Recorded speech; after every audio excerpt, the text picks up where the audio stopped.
মাননীয় স্পিকার, এই পর্যায়ে আমি আগামী ২৬-২৭ অর্থবছরের বাজেট কাঠামোর উপর আলোকপাত করছি।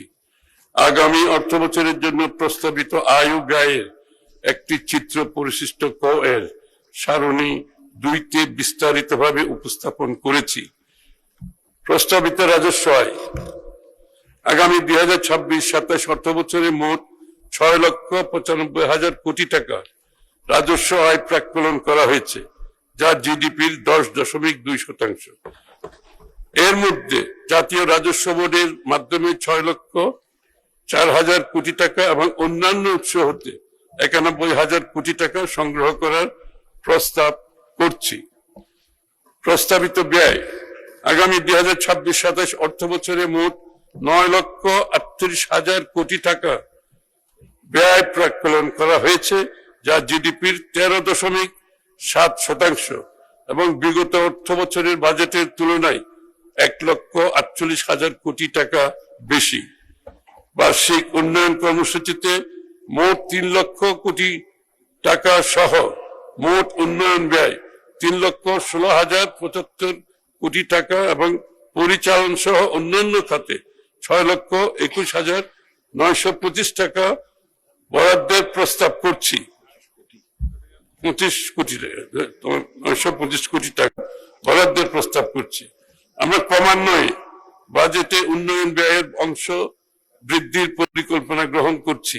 সে লক্ষ্যে ২০২৬-২৭ অর্থ বছরে মোট উন্নয়ন ব্যয় চলতি অর্থবছরের বরাদ্দ সংশোধিত ২৭.২৭% থেকে বেড়ে ৩৩.৭০% উন্নীত করার এবং পরিচালন ব্যয় অর্থ বছরের ৭২.৭৩% থেকে কমিয়ে আগামী অর্থ বছরের ৬৬.৩০% নামিয়ে আনার প্রস্তাব করছি। এখানে আপনি লক্ষ্য করবেন, এখানে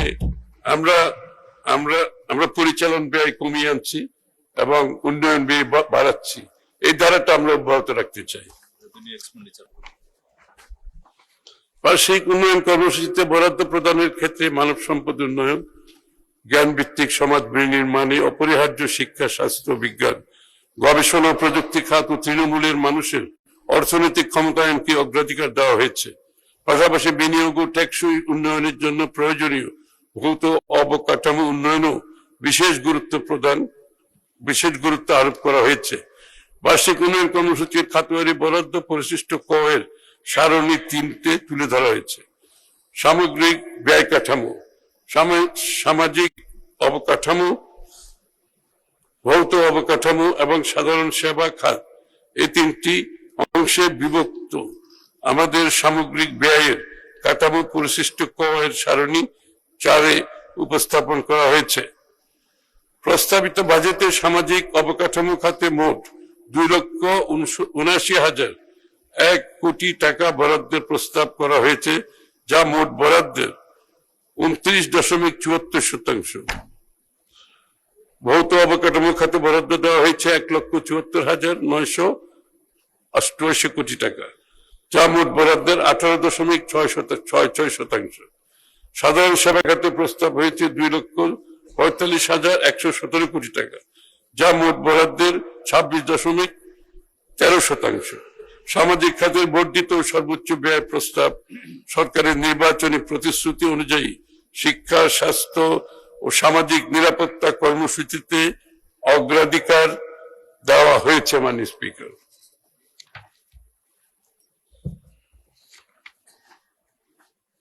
চলতি ২০২৫-২৬ অর্থ বছরে যা ছিল 1,18,000 কোটি টাকা, অর্থাৎ আমরা ব্যাংকিং ব্যবস্থা হতে ঋণ গ্রহণের পরিমাণ আগামী অর্থ বছরে 6,000 কোটি টাকা হ্রাস করার প্রস্তাব করছি। আমরা ক্রমান্বয়ে মাননীয় স্পিকার ব্যাংকিং খাত থেকে ঋণ নেওয়া কমানো শুরু করেছি। আশা করি এই ধারা অব্যাহত থাকবে। এই টাকা প্রাইভেট সেক্টর বিনিয়োগ করতে পারবে, এই জন্য আমরা এই অর্থনৈতিক কর্মকাণ্ডটা খুব সিরিয়াসলি আমরা ধারণ করেছি। ফ্যাসিবাদী সরকারের সময়ে ব্যাপক হারে ঋণ গ্রহণের ফলে দেশের ঋণ ও সুদ পরিশোধ বাবদ ব্যয় অত্যধিক পরিমাণে বৃদ্ধি পেয়েছে, তাই বাজেট ঘাটতিও বেড়েছে। 2005-06 অর্থ বছরে বাজেট ঘাটতি ছিল জিডিপির 2.9%। পক্ষান্তরে 2023-24 অর্থ বছরে বাজেট ঘাটতি বেড়ে জিডিপির 4.5% দাঁড়িয়েছে। এই অবস্থা হতে উত্তরণে আমরা ঋণ ব্যবস্থাপনা সংস্কার, উচ্চ রিটার্ন সমৃদ্ধ খাতে সরকারি বিনিয়োগ, প্রকল্প বাস্তবায়ন কাঠামো আধুনিকায়ন এবং এর মাধ্যমে বিনিয়োগের গুণগত মান নিশ্চিত হবে, অর্থ প্রবাহ বৃদ্ধি পাবে এবং এই মাল্টিপ্লায়ার প্রভাবে অর্থনৈতিক কর্মকাণ্ড অধিকতর গতিশীল হবে।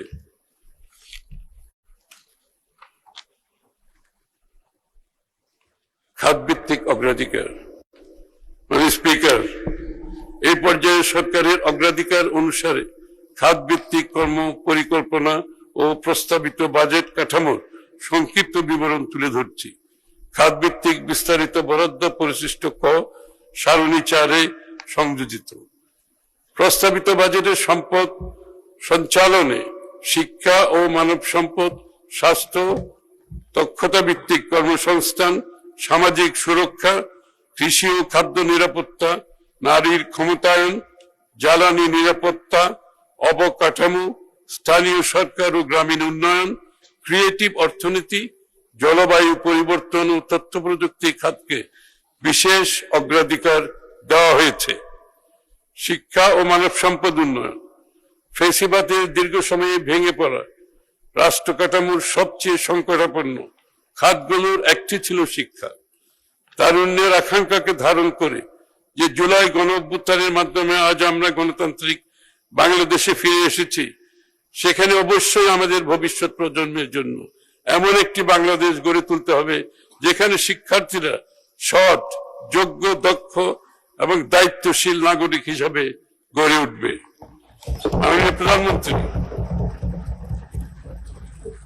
মাননীয় প্রধানমন্ত্রী তারেক রহমান শিক্ষা কারিকুলামকে রূপান্তরের উদ্যোগ গ্রহণ করেছেন, যাতে শিক্ষার্থীদের মধ্যে নৈতিক মূল্যবোধ, সামাজিক দায়িত্ববোধ, নেতৃত্বের গুণাবলী এবং মানবিক চরিত্রের বিকাশ ঘটে।